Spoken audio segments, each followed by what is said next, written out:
ప్రభువు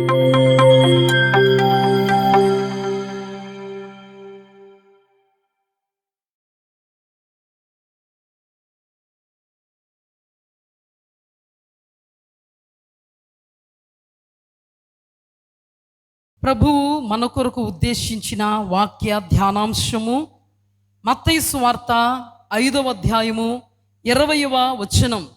శాస్త్రుల నీతి కంటెను పరిసయ్యుల నీతి కంటెను మీ నీతి అధికము కాని ఎడల మీరు పరలోక రాజ్యములో ప్రవేశింపనేరరని మీతో చెప్పుచున్నాను. దేవుని పరిశుద్ధ సహాయం కొరకు మనం ఆయన పాదాలను అర్థిద్దాం. పరిశుద్ధుడా, మహోన్నతుడా, మహాఘనత వహించిన మా దేవా, మీ పరిశుద్ధ పవిత్ర పాదములకు నాయన స్తోత్రాలు, స్తుతులు, వందనాలు చెల్లిస్తున్నాం. దేవా, మీరు మాతో మాట్లాడితే మేము బ్రతుకుతాం.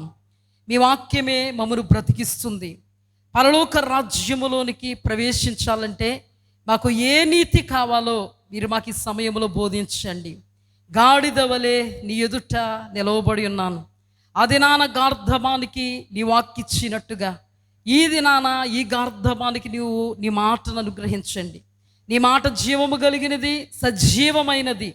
ఈ మాటల యొక్క మాధుర్యమును మేము అనుభవించుటకు సహాయము చేయమని మాతో మాట్లాడబోతున్నా మీకే కృతజ్ఞతలు చెల్లిస్తూ యేసు అతి పరిశుద్ధ నామమున అడిగి వేడుకొని పొందుకొని నాము తండ్రి, ఆమేన్.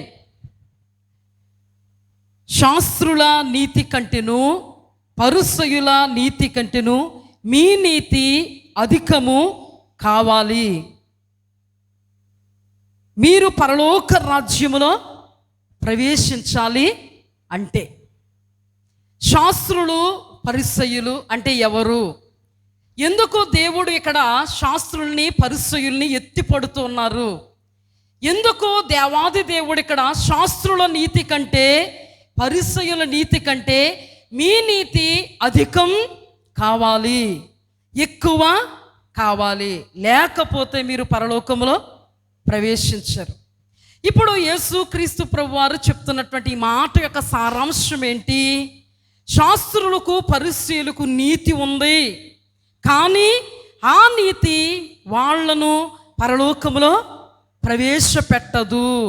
అందుకే యేసయ్య అంటున్నారు, ఆ నీతి కంటే మీ నీతి అధికం కాకపోతే పరలోకములో మీరు ప్రవేశించరు. దీనిలో ఉన్న అర్థం ఏంటంటే వారి యొక్క నీతితో వారు పరలోకములో ప్రవేశించరు. సాక్షాత్తు మనము వారి నీతినే కలిగి ఉంటే ఆ నీతి మనల్ని పరలోకములో ప్రవేశపెట్టదు. వాళ్ళ నీతి కంటే అధికమైనటువంటి నీతి, ఎక్కువైనటువంటి నీతి, బెటర్ నీతి మనం కలిగి ఉంటే అది మనలను పరలోక రాజ్యములో ప్రవేశపెడుతుంది. ఎవరు? శాస్త్రులు పరిసయ్యులు. దేవుని వాక్యములో శాస్త్రులు పరిసయ్యులు గురించి వ్రాయబడిన మాట, వీళ్ళు ధర్మశాస్త్రోపదేశకులు, ధర్మశాస్త్రమును ఉపదేశించేటువంటి ఉపదేశకులు లేదా బోధకులు. ధర్మశాస్త్రం అంటే ఏంటి? ధర్మశాస్త్రం అంటే మోషే ద్వారా దేవుడు అనుగ్రహించినటువంటి ఆజ్ఞలు, కట్టడలు, న్యాయ విధులు, నిబంధన, విధి విధానాలు, ధర్మము అంతయు దేవాది దేవుడు మోషే ద్వారా లిఖితపూర్వకముగా వ్రాయించిచ్చినటువంటి ధర్మశాస్త్ర గ్రంథం. ఈ గ్రంథం అంతా కూడా వాళ్ళు కంఠస్థ చేసిన వాళ్ళు. అంతేకాదు వాళ్లకు ప్రవక్తల యొక్క ప్రవచనాలు కూడా వారు ఎరుగుదురు. ప్రవక్తలందరూ కూడా వారికి జ్ఞాపకమే. వీళ్ళు మోషే అగ్రపీఠముల మీద కూర్చొని బోధిస్తూ ఉండేటువంటి బోధకులు. వీళ్ళు ఎంత గొప్ప బోధకులు అంటే యేసుక్రీస్తు ప్రభువారు వీళ్ళ కొరకు మాట్లాడుతున్న మాట ఏంటంటే వాళ్ళు జ్ఞానము అనబడేటువంటి తాళపు చెవిని ఎత్తుకెళ్ళిపోయారంట. జ్ఞానము అనబడేటువంటి లూకా సువార్త 11వ అధ్యాయము 52వ వచనం. అయ్యో ధర్మశాస్త్రోపదేశకులారా, మీరు జ్ఞానమును తాళపు చెవిని ఎత్తుకొని పోతిరి, మీరును లోపల ప్రవేశింపరు, ప్రవేశించు వారిని అడ్డగింతురని చెప్పాను. శాస్త్రులు పరిసయ్యులతో ధర్మశాస్త్రోపదేశకులకు నుండి సాక్షాత్తు దేవాది దేవుడు చెప్తున్న మాట, జ్ఞానం అనేటువంటి తాళపు చెవుని మీరు ఎత్తుకెళ్ళిపోయారు.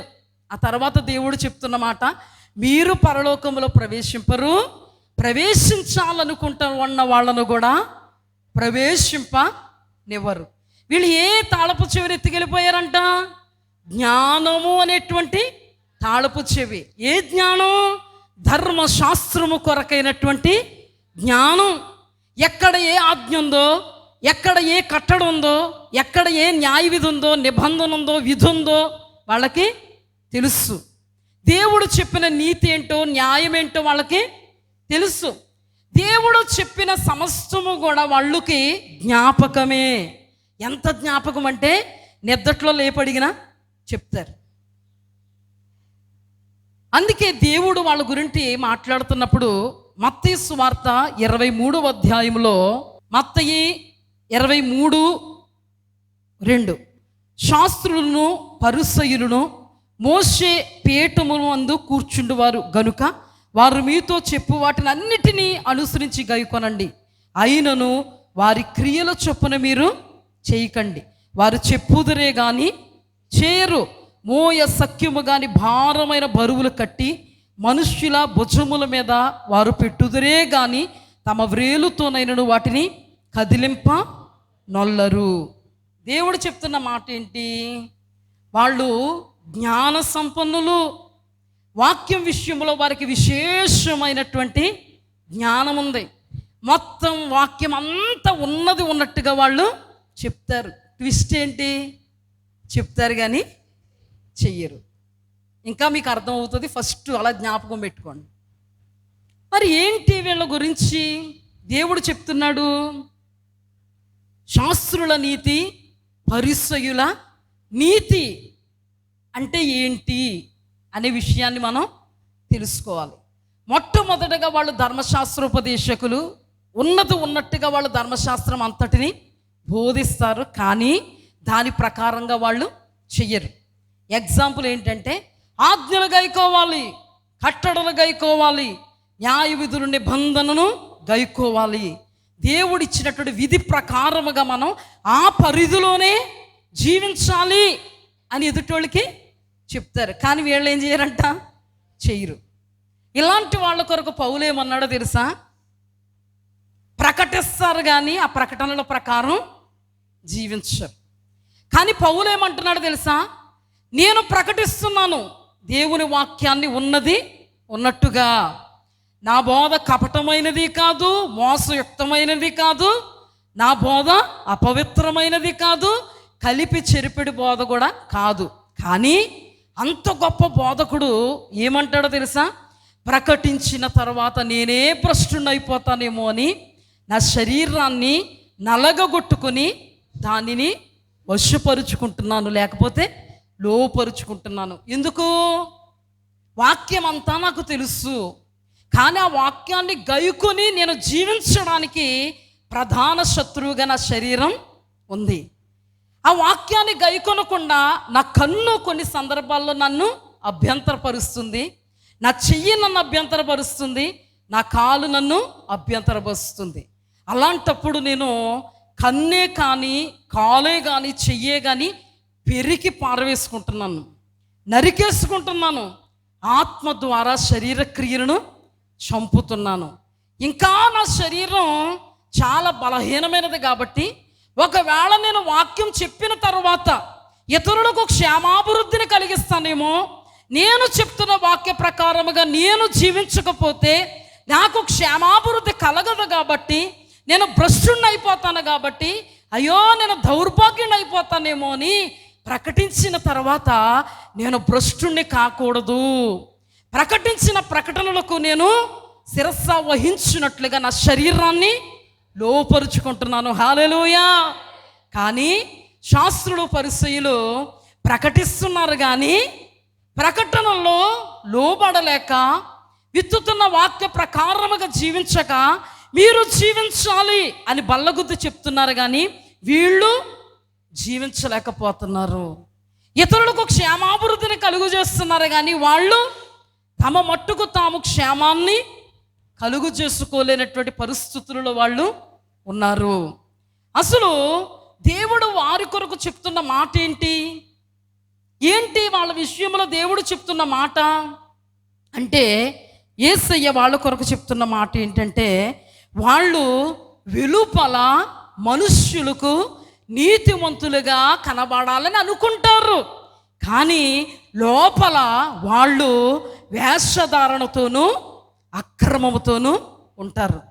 నాకు మనుష్యుల పైరూపం చూడడం కంటే మనుష్యుల ఆంతర్యాన్ని చూడడం నాకు ఇష్టం.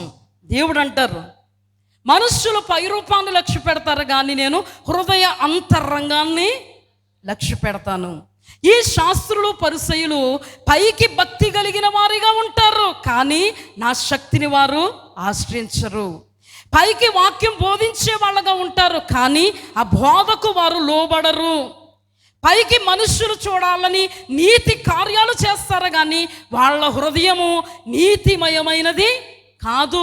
మరి ఎలాంటి వాళ్ళ ప్రభువా వాళ్ళు అంటే, వాళ్ళు అక్రమముతో నింపబడిన వారు. వారు హృదయము ధూపుతోనూ అజితేంద్రియత్వముతోనూ నింపబడి ఉన్నది. వారు పైకి భక్తి గల వారై ఉంటారు, కానీ లోపల వాళ్ళు శక్తిని ఆశ్రయించని భక్తిహీనులుగా ఉంటారు.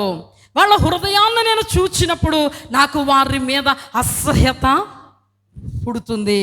నాకు చాలా అసహ్యం. ఎందుకు? వారు వేషధారులు కాబట్టి. అదే మాట నేను రెఫరెన్స్ చూపిస్తాను. మత్తయి సువార్త 23వ అధ్యాయము 28వ వచనం.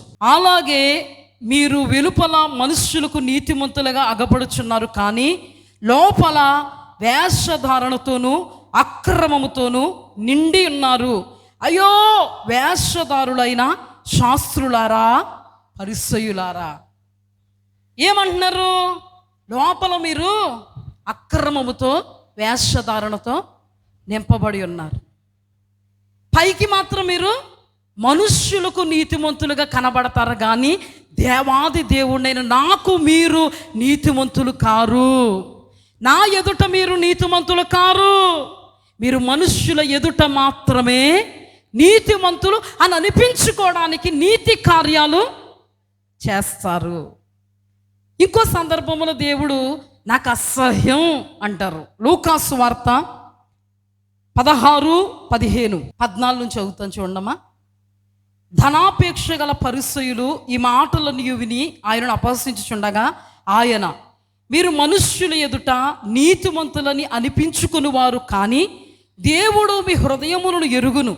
మనుష్యులలో ఘనముగా ఎంచబడినది దేవుని దృష్టికి అసహ్యము. ఇక్కడ స్పష్టంగా చెప్తున్నారు, మనుష్యులు ఎదుట మాత్రం మీరు నీతిమంతులుగా అనిపించుకుంటారు, మనుష్యుల దృష్టికి ఘనముగా ఎంచబడినది నాకు అసహ్యం. ఇప్పుడు మనుష్యుల మధ్యలో మేము ఘనముగా ఎంచబడాలి అని చెప్పుకుంటున్నటువంటి శాస్త్రులు పరిసయ్యులు దేవాది దేవుని దృష్టికి ఎలా ఉన్నారు? అసహ్యంగా ఉన్నారు. మీకు అర్థం కావడానికి ఒక సందర్భాన్ని నేను మీతో చెప్తాను. శాస్త్రులు పరిసయ్యులు దేవుని దృష్టిలో ఎలా ఉన్నారు? వేషధారులు. వేషధారణ అంటే మనుష్యుల దగ్గర ఒక వేషం, కానీ దేవుని దగ్గర మరో వేషం. మనుష్యుల ఎదుట నీతిమంతులు, దేవుని ఎదుట అనీతి మంతులు. వాళ్ళు మనుష్యుల ఎదుట మాత్రమే, జాగ్రత్తగా గమనించండి, మనుష్యుల ఎదుట మాత్రమే నీతిమంతులు అనిపించుకోవడానికి చాలా ప్రయాస పడతారు. ఎంత ప్రయాస పడతారంటే, యేసుక్రీస్తు ప్రభువారు ఒక సందర్భాన్ని చెప్పారు. ఒక పరిసయ్యుడు, ఒక సుంకరి ఇద్దరు దేవాలయానికి వెళ్ళారు. అక్కడ పరిసయ్యుడు నిలబడి ప్రార్థన చేస్తున్నాడు. ఏం ప్రార్థన చేస్తున్నారంటే, అయ్యా, ఎవరికి ప్రార్థన? దేవునికి. దేవునికి ఎలా చేస్తున్నాడంటే, అయ్యా, నేను చోరుల వలనైనను అన్యాయస్తుని వలనైనను ఉండనందుకు, వ్యభిచారి వలనైనను ఉండనందుకు నీకు స్తోత్రాలు. ఇదిగో ఇదిగో ఇదిగో ఈ సుంకర వలె అసలు లేనందుకు నీకు స్తోత్రాలు. సుంకర ఎక్కడ ఉన్నాడు అప్పుడు? ఇదిగో ఇక్కడే ఉన్నాడు. ఎవరికి వినబడాలి ఇప్పుడు ప్రార్థన? సుంకరకు వినబడాలి. వీళ్ళ మొదటి నుంచి ఎవరో మనుష్యులకి వాళ్ళ నీతిని అగుపరుచుకోవాలి. ఎందుకు అగుపరుచుకుంటారో వాళ్ళ ఉద్దేశం ఏంటంటే మనుష్యులు మమ్మును ఘనులుగా ఎంచాలి. అక్కడ ప్రార్థన చేస్తున్నాడు. అన్యాయస్తుల్లా లేడంట, చోరుల్లా లేడంట, వ్యభిచారిగా లేడంట, ఇతర మనుష్యుల్లాగా అసలు లేడంట. ఇదిగిదిగో ఈ సుంకరి అనబడి ఈ పాపిలాగా అసలు లేనందుకు నీకు కృతజ్ఞతాస్తుతులు. సుంకరు కూడా ప్రార్థన చేస్తున్నాడు. అయ్యగారు మరి పక్కన కూర్చుంటే కొంచెం కష్టం కదా, అల్లంత దూరం వెళ్ళిపోయి ఆకాశము వైపుకు కన్నులెత్తుటకైనను ధైర్యము చాలక. ఎందుకు ఆకాశం వైపు కళ్ళెత్తుడికి ఎందుకు ధైర్యం చాలలేదు అంటే, ఆకాశము నా సింహాసనం అని దేవుడు అన్నాడు. ఆయన ఆ సింహాసనం మీద ఆసీనుడై ఉంటాడు గనుక పాపినైనా నేను సింహాసన సీనుడి వైపుకు నా కన్నులెత్తు చూచుటకైనను నాకు అర్హత కానీ యోగ్యత కానీ లేదు. ఎందుకంటే ఆయన ముఖకాంతిలో ఉన్న రహస్య పాపములు కనబడుతున్నాయి గనుక, నేను పాపిని గనుక ఆయనను చూడలేను అని రొమ్ము కొట్టుకుంటూ ఏడుస్తూ, అయ్యా పాపినైన నన్ను క్షమించు. లూకాసు వార్త 18వ అధ్యాయంలో ఈ సందర్భం లిఖితపూర్వకంగా దేవుడు రాయించాడు. పాపినైన నన్ను క్షమించు. చూడండి, లూకాసు వార్త 18వ అధ్యాయము 9 నుండి 13, 14 వరకు. 13 చదువుతాను. అయితే సుంకరి దూరముగా నిలుచుండి ఆకాశము వైపుకు కన్నులెత్తుటకైనను ధైర్యము చాలక రొమ్ము కొట్టుకొనుచు, దేవా పాపినైన నన్ను కరుణించమని పలికెను. అతని కంటే ఇతడు నీతిమంతుడుగా తీర్చబడి తన ఇంటికి వెళ్ళిపోయాను. అతని కంటే ఇతడు నీతిమంతుడు. అతని కంటే, ఎవరికంటే? పరిసయ్యున నీతి కంటే అధికమైన నీతి సుంకరి నీతి. హల్లెలూయా. పరిసయ్యున నీతి ఎలాంటి నీతి అంటే మనుష్యులకు కనబడాలని చేసేటువంటి ప్రార్థన. ఆయన వాళ్ళ ప్రార్థనల గురించి దేవుని వాక్యంలో లూకాసు వార్తలో రాయబడింది. వాళ్ళు మాయావేషముతో కూడిన ప్రార్థనలు చేస్తారంట. వాళ్ళ ప్రార్థనలు మాయా ప్రార్థనలు. కొంత ముందుకు వెళ్ళేటప్పుడు నేను ఆ వచనాన్ని చూపిస్తాను మీకు. మాయా ప్రార్థనలు. సుంకరి కూడా దేవుని బిడ్డే, జాగ్రత్తగా గమనించండి. సుంకరి కూడా మందిరంలోనికే వచ్చాడు. కానీ తిన ప్రార్థన చేస్తున్నాడు, నేను చోరుల వలె, అన్యాయస్తుల వలె, వ్యభిచారుల వలె ఉండనందుకు, ఈ సుంకరి వలె ఉండనందుకు కృతజ్ఞతాస్తుతులు. ఈ సుంకరి దేవుని యొక్క సముఖములో నేను పాపినను గుర్తించి దేవుని సన్నిధిలో పాపిని ప్రభువాన్ని ఒప్పుకొని ప్రార్థన చేస్తుంటే, జాగ్రత్తగా గమనించిన మన అంశం ఏంటి? శాస్త్రుల నీతి కంటే, పరిచయుల నీతి కంటే నీ నీతి అధికం కావాలి. ఇప్పుడు నేను చెప్తున్నాను, ఈ పరిచయుల నీతి కంటే సుంకరి నీతి అధికమైంది కాబట్టే దేవుడు తీర్పు తీర్చవలసి వచ్చినప్పుడు సుంకరిని ఏమంటున్నాడు? పరిసయ్యుడి కంటే నీతిమంతుడు. హల్లెలూయా. మరి పరిసయ్యుని నీతి ఏంటి? పరిసయ్యుడు కూడా నీతిమంతుడే కదా. మరి పరిసయ్యుడి నీతి ఏంటి? నేను చెప్తాను పరిసయ్యుని నీతి ఏంటో. ఇప్పుడు నేను మీతో చెప్తున్నాను, పరిసయ్యులు, శాస్త్రులు మనుష్యులు ఎదుట తమ గొప్పతనాన్ని, తమ యొక్క భక్తి భావాన్ని కనుపరుచుకోవాలని, కానీ దేవుని దృష్టిలో వాళ్ళు నీతిమంతులు కాదు. దేవుని దృష్టిలో వాళ్ళు ఇష్టమైనటువంటి వాళ్ళు కాదు, అసహ్యులు, దేవునికి అంగీకారము కానటువంటి వాళ్ళు. కానీ మీకు ఇక్కడ డౌట్ రావచ్చు, ఏంటండి పాస్టర్ గారు, ఇక్కడ చోరుడు కాదంట. జాగ్రత్తగా వినండి. చోరుడంటే దొంగిలించేవాడు కాదంట, అన్యాయస్తుడు కాదంట, వ్యభిచారి కాదంట, ఈ సుంకర్లాంటోడు అసలు కాదంట. ఎవరికి వాళ్ళు చెప్పుకున్నంత మాత్రాన వాళ్ళది కరెక్ట్ కాదు. అలాగైతే మన సౌలు గారు కూడా, దావీదు నేను నీతిమంతుడేనయ్యా, నీవు నాకంటే నీతిమంతుడు, ఈ బ్యాచ్లోకి వచ్చాడు అనమాట. సుంకరి ఎవరిక్కడ? పరిసయ్యుడు నీతిమంతుడంట. పరిసయ్యుని కంటే సుంకరి, ఇంకా ఇక్కడ ఏమని రాయబడింది? అతని కంటే ఇతడు ఎక్కువ నీతిమంతుడు. జాగ్రత్తగా గమనించడం, మీకు అర్థమవుతుంది. అతడు కూడా ఏమంటున్నాడు? నేను నీతిమంతుణ్ణి, నీవు నాకంటే నీతిమంతుడు. ఆయనలో ఏ నీతి లేదు, ఆయనకు ఆయనే డప్పు కొట్టుకున్నాడు. ఎవరు? సౌలు కదా. అది ఏ నీటో చెప్తాను తర్వాత. ఇక్కడ మనం చూస్తే దేవుడు చెప్పాలి పరిసయ్యుని గురించి, శాస్త్రుని గురించి. ఇక్కడ నేను చోరుణ్ణి కాదు, యేసయ్య అంటాడు నీవు చోరుడువే. నువ్వు చెప్పుకుంటావంతే మనుషులు ఎదుట, కానీ నా దృష్టికి నీవు చోరుడివే. లూకాసు వార్త 20:47. వారు విధవరాండ్ర ఇల్లును దిగమింగుచు మాయావేషముగా దీర్ఘ ప్రార్థనలు చేయుదురు, వారు మరి విశేషముగా శిక్ష పొందుదురని తన శిష్యులతో చెప్పాను. 45. ప్రజలందరూ వినుచుండగా ఆయన ఇట్లనెను, శాస్త్రులను గూర్చి జాగ్రత్త పడుడి. వారు నిలువుటంగీలు ధరించుకుని తిరగగోరుచు సంత వీధులలో వందనములను, సమాజ మందిరాలలో అగ్రపీఠములను, విందులలో అగ్రస్థానములను కోరుదురు. వారు విధవరాండ్ర ఎండ్లను మృంగుచు. హల్లెలూయా. ఇప్పుడు దేవుడు అంటున్నాడు నీవు చోరుడువు. ఏం చేస్తున్నారంట అక్కడ? విధవరాండ్ర ఎండ్లను మృంగేస్తున్నాడు.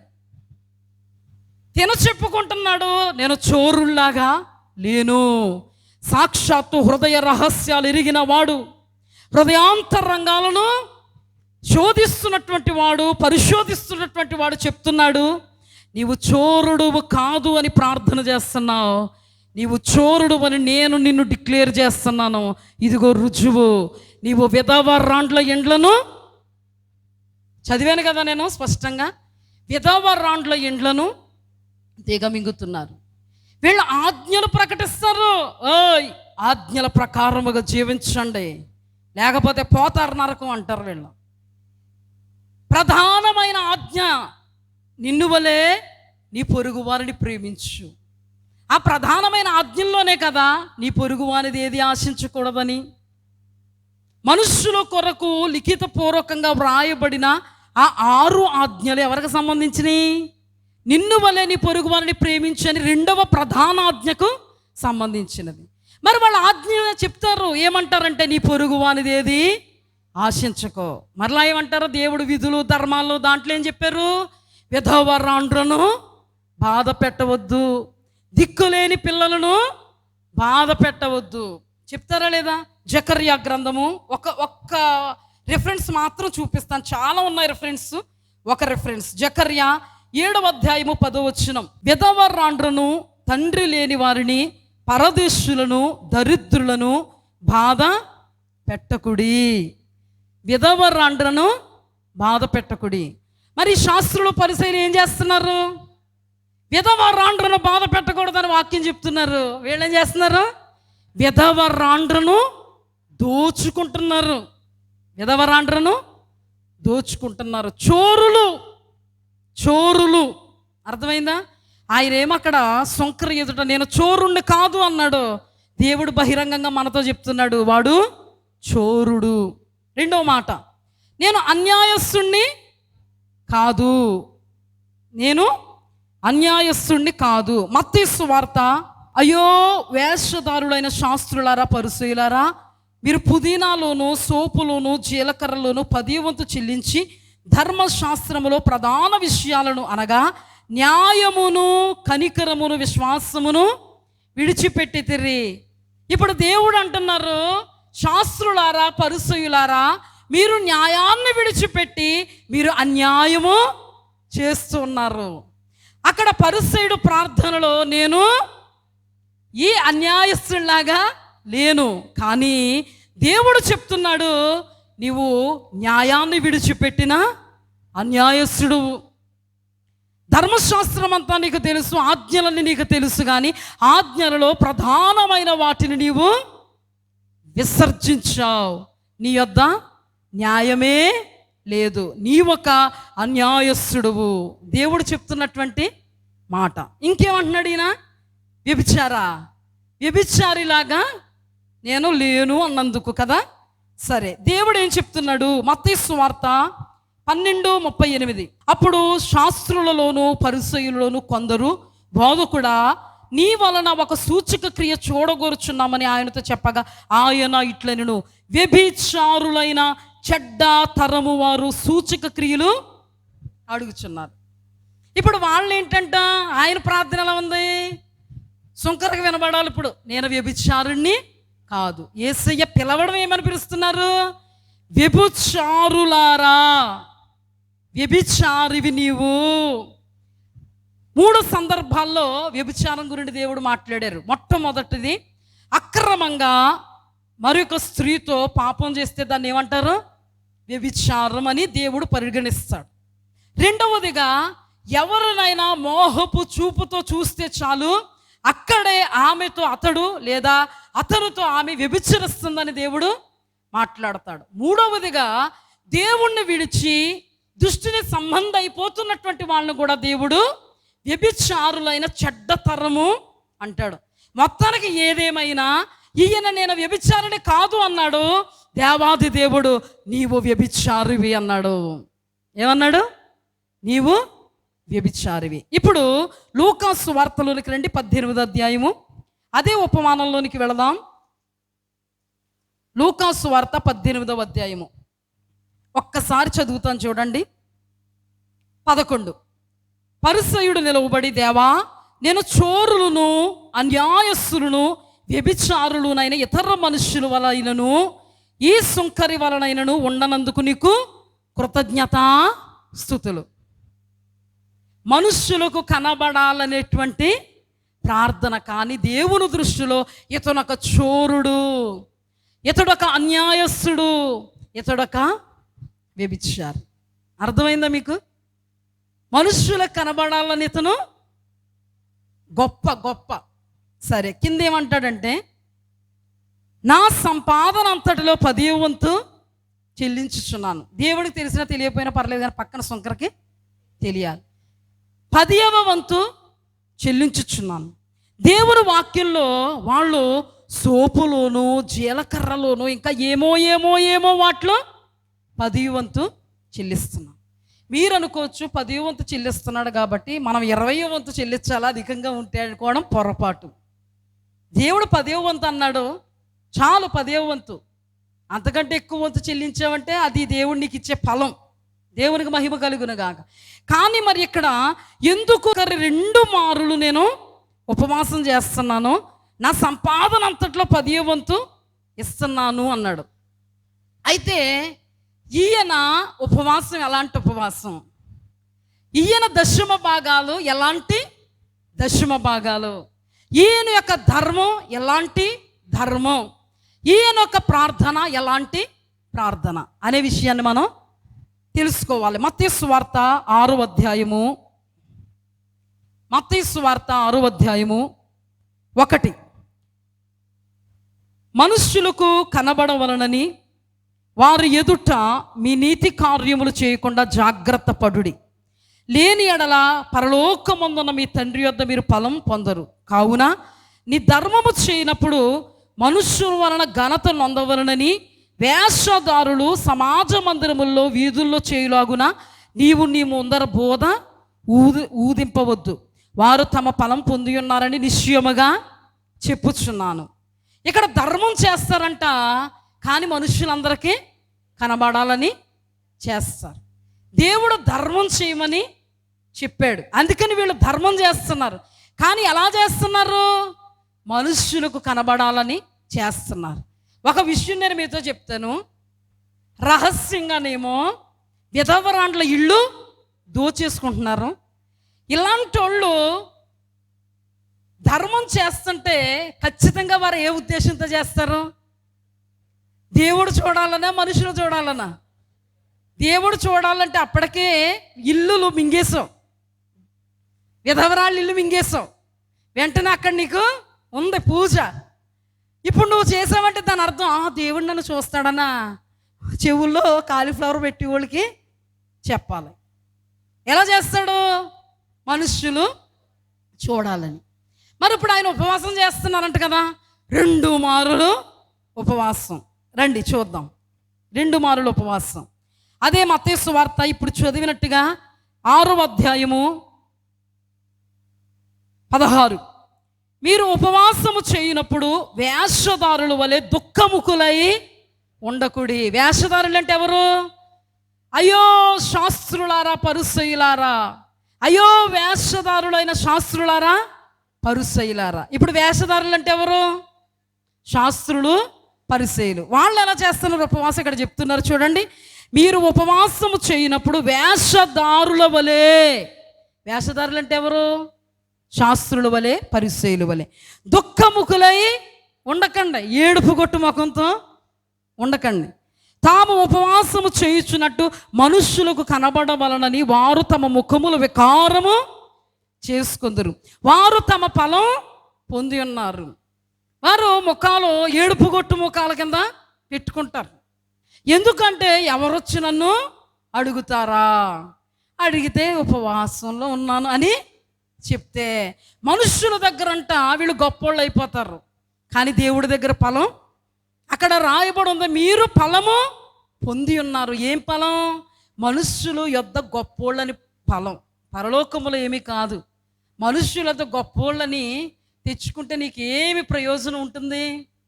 దేవుడి దృష్టిలో గొప్పవాళ్ళుగా ఉండాలి. ఉపవాసము చేయుచున్నట్టు మనుషులు కనబడవలనని కాక. అంటే ఇప్పుడు వాళ్ళ ఉపవాసం ఎలా ఉందంట? మనుష్యులకు కనబడాలి. ఫలం ఉంటుందా? అది అసలు ఇది ఉపవాసమేనా? వారానికి 2 సార్లు ఉపవాసం. ఎవరు నన్ను చూస్తారా, ఎవరు నన్ను పలకరిస్తారా? ఉన్నారు ఇలాంటి వాళ్ళు, ఇలాంటి వాళ్ళు ఉన్నారు ఈ రోజులో కూడా. మనుష్యులు చూడాలనే తందాపన, మనుష్యులు చూడాలనే ఆవేదన, ఆరాటం. వాళ్ళ ఉపవాస ప్రార్థన ఎలా ఉందంట? మనుష్యులు చూడాలి, తమ ఫలం వాళ్ళు పొంది ఉన్నారు. ఇంకొకటి ఏంటంట? ఉపవాసం అయిపోయింది, ఇంకేంటి? దశమ భాగాలు. ఏం భాగాలు? దశమ భాగాలు. వాళ్ళు దశమ భాగాలు ఇస్తారు. మత్తయి సువార్త 23వ అధ్యాయం 23వ వచనం. అయ్యో వేషధారులైన శాస్త్రులారా, పరిసయ్యులారా, మీరు పుదీనాలోను, సోపులోను, జీలకర్రలోను 10వ వంతు చెల్లించి ధర్మశాస్త్రములో ప్రధానమైన విషయాలను అనగా న్యాయము, కనికరము, విశ్వాసమును విడిచిపెట్టితిరి. వాళ్ళు దశమ భాగం ఇస్తారంట. పుదీనాలో, సోపులో, జీలకర్రలో ఏమిస్తారు? దశమ భాగం ఇస్తారు. కానీ ప్రధానమైనటువంటి న్యాయాన్ని, కనికరాన్ని, విశ్వాసాన్ని విడిచిపెట్టారు. జాగ్రత్తగా గమనించండి. కయీను అర్పణ తెచ్చాడు. అర్పణ తెచ్చినట్టుగానే ఒకవేళ దశమ భాగం తెచ్చినా కయీను అర్పణ దేవుడు అంగీకరిస్తాడా? ఎందుకు అంగీకరించాడంటే దుష్టిని సంబంధి అయిపోయాడు. ఆజ్ఞాతిక్రమమే దుష్టిని సంబంధమైన కార్యము. ఆజ్ఞాతిక్రమమే పాపము. పాపము దుష్టునికి సంబంధించినది. పాపము చేయు ప్రతివాడు ఆజ్ఞను అతిక్రమిస్తాడు. ఆజ్ఞాతిక్రమమే పాపం, అదే దుష్టిని సంబంధి అయినది. కయీను దుష్టిని సంబంధి అయి దేవునికి అర్పణ అర్పించాడు, కానీ దేవుడు అంగీకరించలేదు.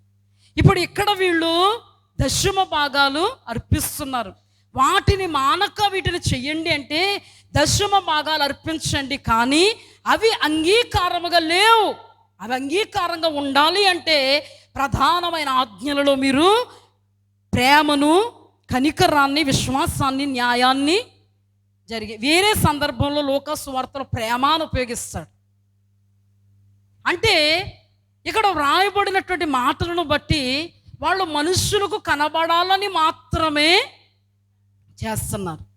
వాళ్ళు ప్రార్థన చేయనప్పుడు కూడా మనుష్యులకు కనబడాలనే చేస్తున్నారు. ఇందాక మనం చదువుకున్న సందర్భంలో మాయా వేషముతో కూడినటువంటి ప్రార్థనలు మనం చూసుకున్నాం కదా. ఇందాక ఏం చూసాం? విధవరాండ్ల ఇండ్లను దిగమిరింగుతారు అనేటువంటి రెఫరెన్స్లో మాయా ప్రార్థనలు, మాయ అంతా మాయే. దేవుని కొరకైన ప్రార్థనలు కాదు ఇవి. ఎవరి కొరకైన ప్రార్థనలు? మనుష్యుల కొరకైన ప్రార్థనలు. రండి చూద్దాం. మత్తయి సువార్త 6వ అధ్యాయము 5వ వచనం. మత్తయి సువార్త 6:5. మీరు ప్రార్థన చేయనప్పుడు వేషధారుల వలె ఉండవద్దు, మనుష్యులకు కనబడవలనని సమాజ మందిరాల్లో వీధుల మూలలో నిలిచి ప్రార్థన చేయటం వారికి ఇష్టం. వారు తమ ఫలం పొంది ఉన్నారు. వాళ్ళ ప్రార్థన ఎలా ఉంది?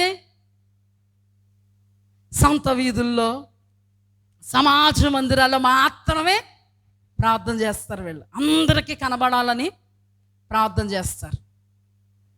ఇక్కడ ఏమంటున్నారు? నేను చోరుణ్ణి కాదు, నేను అన్యాయస్తుని కాదు, నేను వ్యభిచారిని కాదు, ఇదిగో ఈ సుంకరిని అసలు కాదు, లేనందుకు నీ కృతజ్ఞతలు ప్రభువా.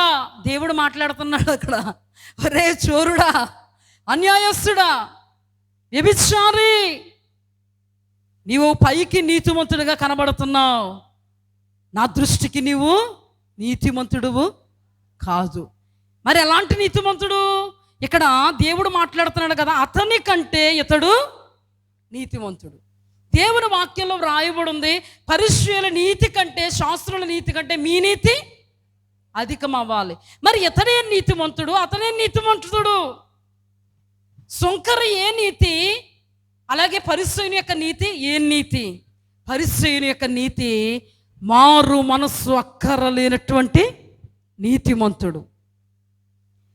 దేవుని వాక్యంలో వ్రాయబడి ఉంది, మారు మనస్సు అక్కర్లేని 99 నీతిమంతుల కంటే ఒక పాపి విషయమై పరలోకములో మహా ఆనందం. చూడండి అన్నమాట. లూకా సువార్త 15వ అధ్యాయము 7వ వచనం.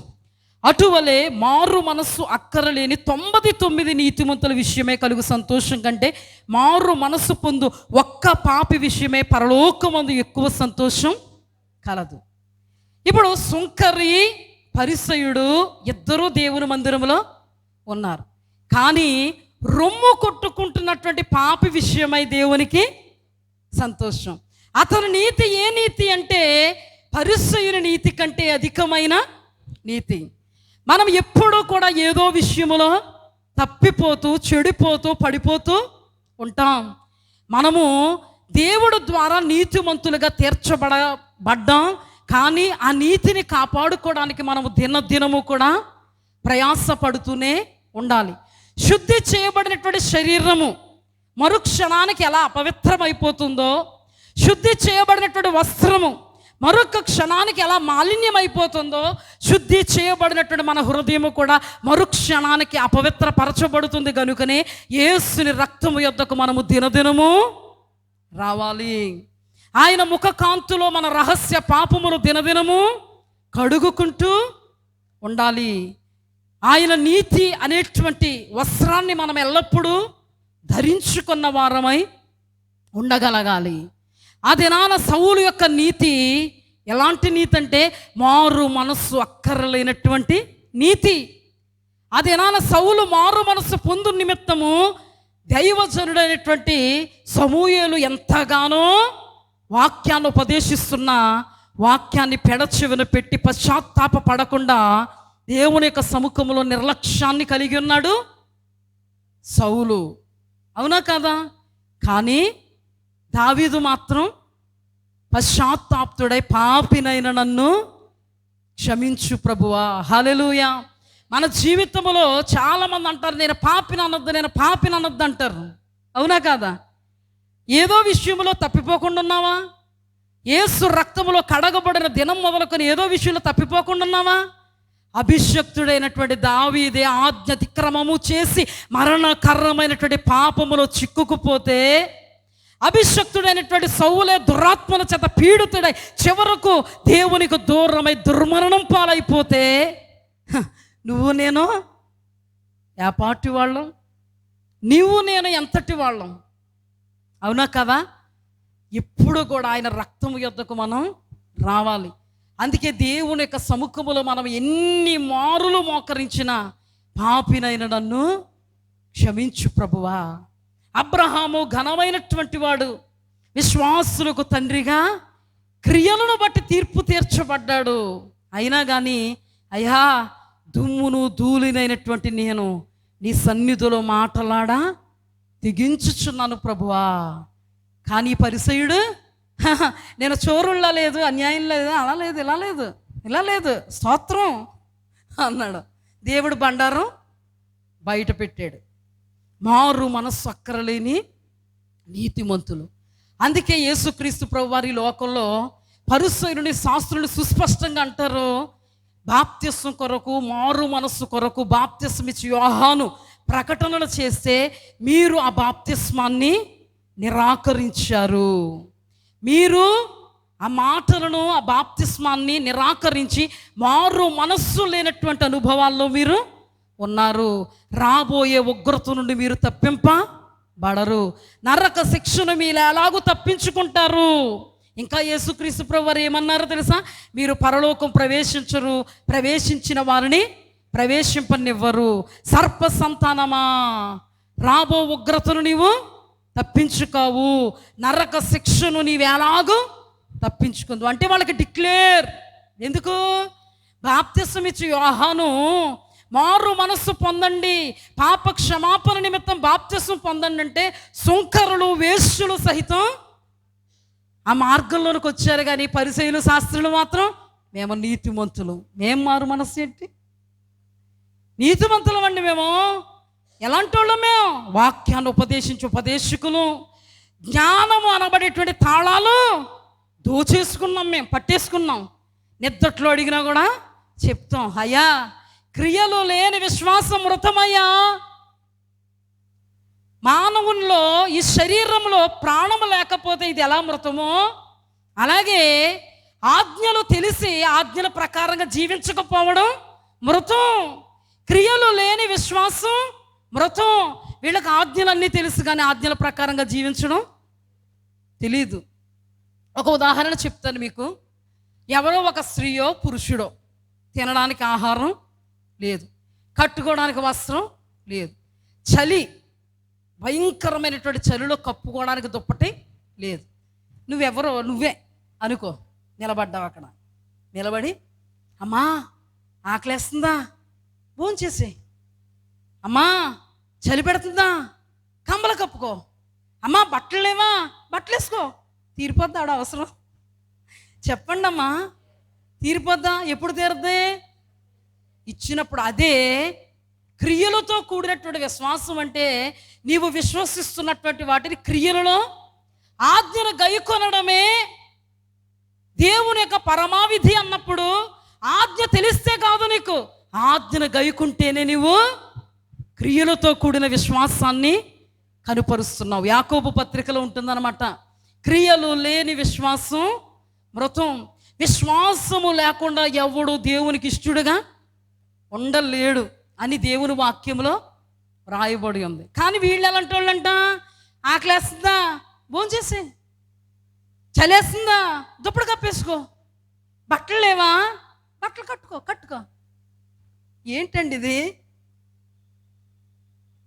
ఏంటిది? దానివల్ల ఎవరికైనా ప్రయోజనమా? సోది కబుర్లు కాకపోతే ఎవడైనా ఏమనుకుంటాడు? ఆడి దరిద్రుడే. ఏమని తిట్టుకుంటా తెలుసా? ఎల్లవయ్య సోది చెప్పు అంటాడు. ఇదంతా సోదే. దేవుని వాక్యం తెలియపరుస్తుంది, శాస్త్రుల నీతి కంటే, పరిసయ్యుల నీతి కంటే మీ నీతి అధికం కావాలి అంటే దాని అర్థం ఏంటి? శాస్త్రుల నీతి, పరిసయ్యుల నీతి స్వనీతి, అది వాళ్ళ సొంత నీతి, అది సైతాను నీతి, దుర్నీతి. కానీ దేవుని నీతి వీళ్ళలో లేదు. నీలో ఉండవలసింది స్వనీతి కాదు, నీలో ఉండాల్సింది దుష్టుని నీతి కాదు, దుర్నీతి కాదు, నీలో ఉండాల్సినది దేవుని యొక్క నీతి. హల్లెలూయా.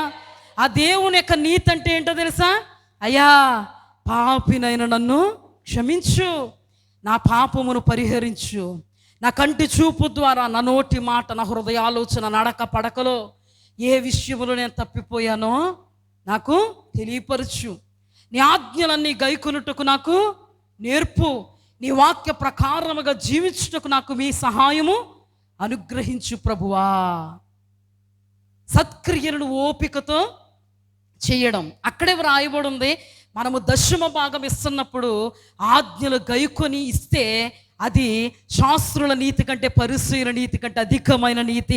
ఆ నీతి నిన్ను పరలోక రాజ్యములో ప్రవేశపెడుతుంది. అంటే ధర్మశాస్త్రములో దేవుడిచ్చినటువంటి ఆజ్ఞలన్నీ గైకుంటూ నువ్వు దశమ భాగం ఇవ్వాలని. అంతేగాని వాళ్ళు 2 అంతలు ఇస్తున్నారు, నేను 4 అంతలు ఇస్తాను, అది కాదు. ఉపవాసం చేస్తున్నప్పుడు మనుష్యులకి కాదు, రహస్యమందున నా తండ్రి నన్ను చూడాలి, రహస్యమందున నా తండ్రి నాకు ఫలము ఇవ్వాలి. ప్రార్థన చేయించున్నప్పుడు నీవు నీ గదిలోకి వెళ్ళి తలుపు వేసుకుని ప్రార్థన చెయ్యంటే ఏంటి? మందిరాల్లో ప్రార్థన చేయవలసిన పరిస్థితులు ఉంటాయి, ఎదుటి వాళ్ళకి ప్రార్థన చేయవలసిన అనుభవాలు ఉంటాయి. కానీ దేవుడు చెప్పింది ఏంటో తెలుసా? నువ్వు దేవుడితో కనెక్ట్ అవ్వాలంతే. ఎదటోళ్ళు ఏం చేస్తున్నారా, వాళ్ళు చూస్తున్నారా లేదా, మంచి మంచి పదాలన్నీ ఎతుక్కుని ప్రార్థనలో పెట్టానా లేదా, అందరూ నన్ను ప్రార్థనా పర్రాలు అనుకుంటున్నారా లేదా, అది కాదు. అది వేషధారణతో కూడిన ప్రార్థన. అది శాస్త్రుల నీతి, పరిసయ్యుల నీతి. మరి నీ నీతి ఎలా ఉండాలి? వాళ్ళ నీతి కంటే బెటర్ నీతి. అది దేవుడే చూడగలిగేటువంటి నీతి. నీ హృదయాన్ని దేవుడే తొంగి చూడగలిగేటువంటి నీతి. అదే దేవుని నీతి. నీవు ధర్మం చేస్తున్నప్పుడు నీ కుడి చేతి చేసేది నీ ఎడమ చేతికి తెలియకూడదంటే తెలియకుండా ఉంటుందా? తెలియకుండా ఉంటుందా? నీకు చెప్తున్నది నీకు తెలియదా? కొన్ని సందర్భాలు ఎంతోమంది ముందు ఇవ్వాల్సి ఉంటుంది కదా, అంటే దానికి ఫలం ఉండదా? ఎంతమంది ఎదుటి ఇచ్చావు అనేది కాదు, ఎటువంటి మనసుతో ఇచ్చావు అది దేవుడు చూస్తున్నాడు. హల్లెలూయా. ఎటువంటి మనసుతో ఇస్తున్నావు? దేవుడే చూడాలని మనసు ఇస్తున్నావా? దేవుడు చెప్పింది నేను చెయ్యాలని మనసు ఇస్తున్నావా? నువ్వు 100 మందిలో ఇటు 1,000 మందిలో ఇచ్చిన నీ మనస్సును బట్టి దేవుడు ఫలం ఇస్తాడు. హల్లెలూయా. దేవునికి మహిమ కలుగును గాక. ప్రార్థన చేస్తున్నప్పుడు, ధర్మం చేస్తున్నప్పుడు, ఉపవాసాలు చేస్తున్నప్పుడు, దశమ భాగాలు ఇస్తున్నప్పుడు మనుష్యులకు కాదు, దేవుని ఎదుట నీవు చెయ్యగలగాలి.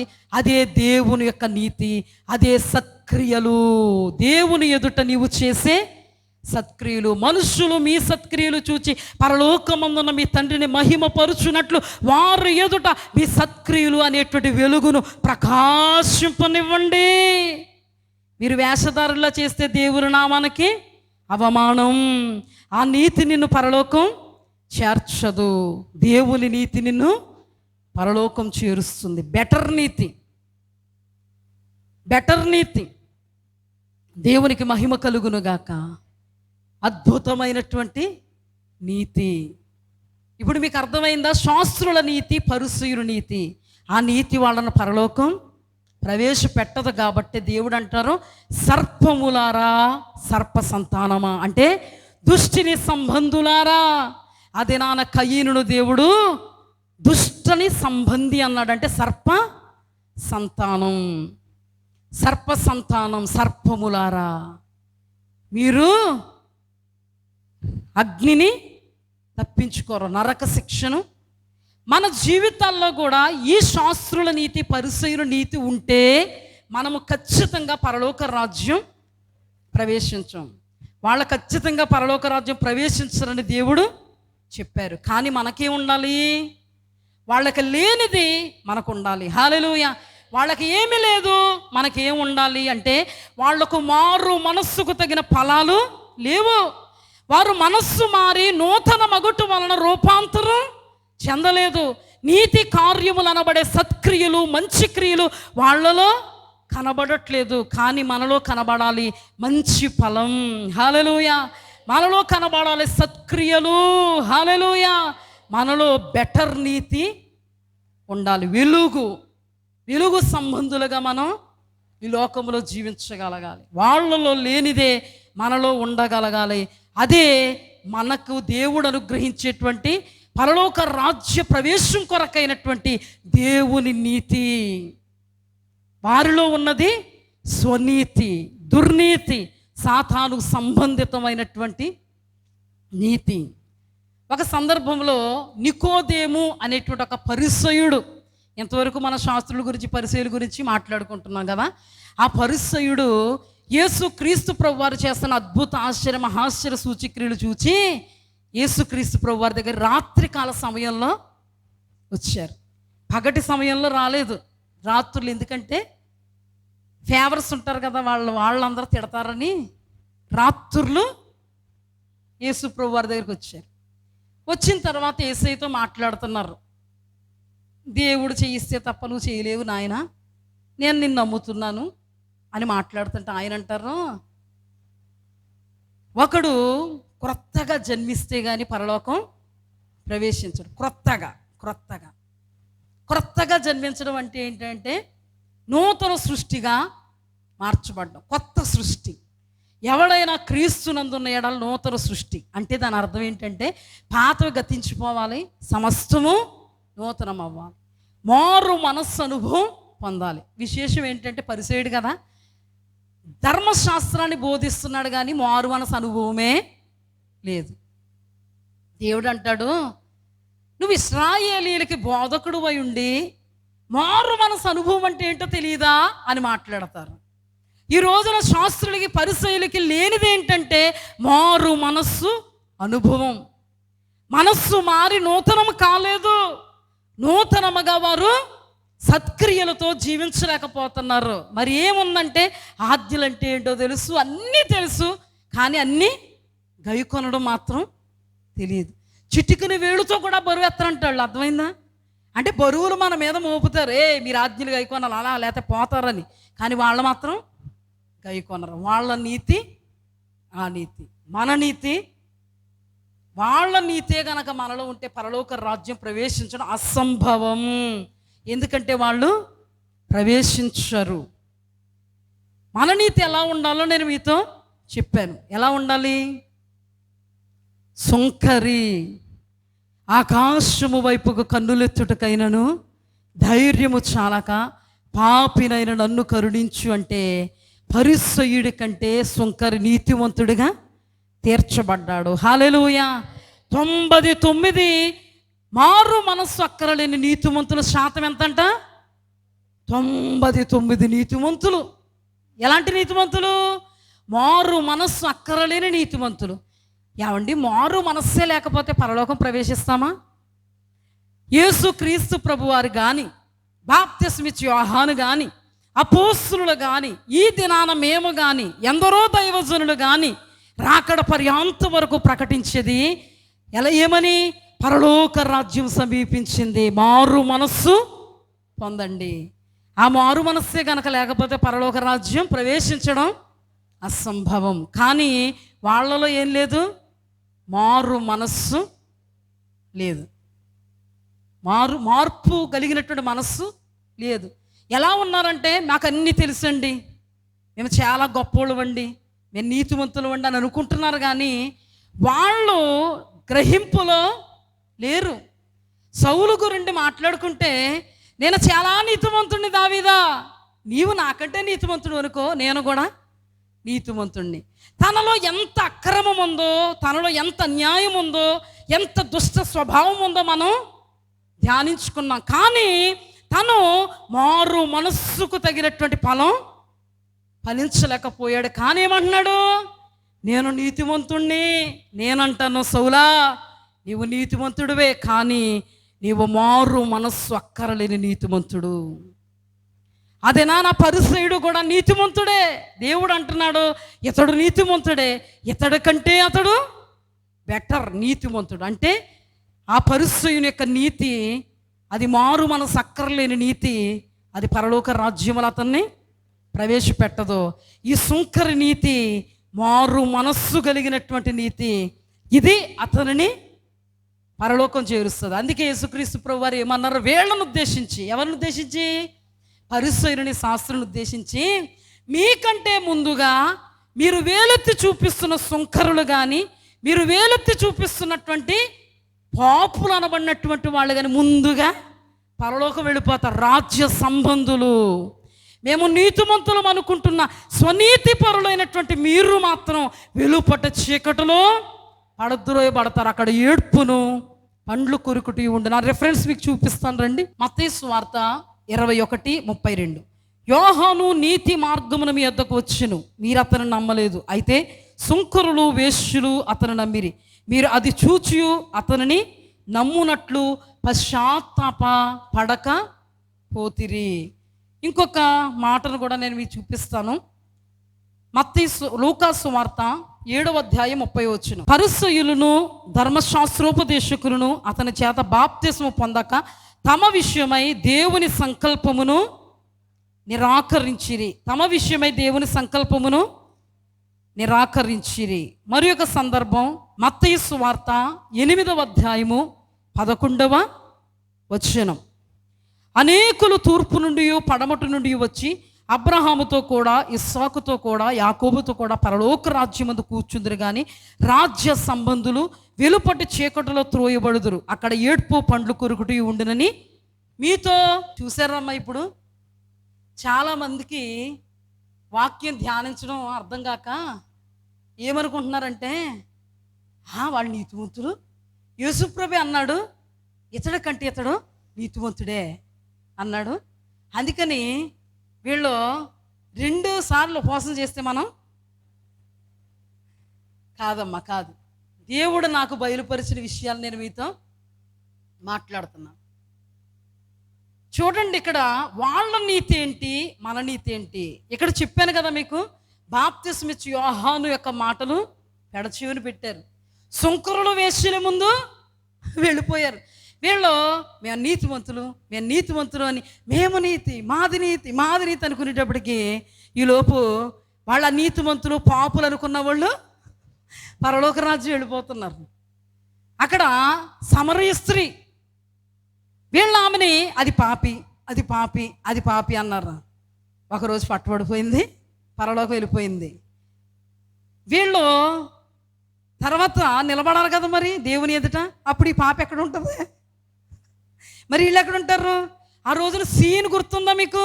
లాజరేమో అబ్రహాము రొమ్మును పరలోకంలో, మన ధనవంతుడేమో సీన్ గుర్తుంది, ఎక్కడున్నాడు, కనబడుతుందా? ఇప్పుడు ఈ పరిసయ్యులకి ఈ శాస్త్రులకి అక్కడ సమరయ స్త్రీ కనబడుద్ది. సుంకరత అన్నాడు కదా, ఇదిగో ఈ సుంకర వలె ఉండనందుకు వందనాలు, అదిగో ఆ చోరుల వలె, అన్యాయస్తుల వలె, అదిగో వ్యభిచారుల వలె నేను ఉండనందుకు వందనాలు. అన్యాయస్తుడైనటువంటి ఎవరు? జక్కయ్య వెళ్ళిపోయాడు. ఎక్కడికి? అన్యాయస్తుడు వాడు సుంకర, వాడింటికి వెళ్తున్నాడంటే యేసుప్రభు అనుకున్నారు, పట్టబడిపోయాడు. ఇతడును అబ్రహాము కుమారుడే, వెళ్ళిపోయాడు. అబ్రహామును ఇస్సాకు యాకోబులు ఎక్కడున్నారు, అక్కడికి వెళ్ళిపోయాడు. ఈ సుంకర వెళ్ళిపోయాడు. అక్కడున్న జక్కయ్య, పొట్టి జక్కయ్య వెళ్ళిపోయాడు. ఇక్కడున్న వ్యభిచారి పాపాత్మురాలు స్త్రీ వెళ్ళిపోయింది. వీళ్ళు మాత్రం మేము నీతిమంతులు అనుకున్నారు. ఎక్కడున్నారు? వెలుపట చీకటిలో పడద్రోయబడతారు. వేషధారులు పైకొకటి లోపలొకటి, లోపలొకటి. మాయావేషం. ఏ వేషం?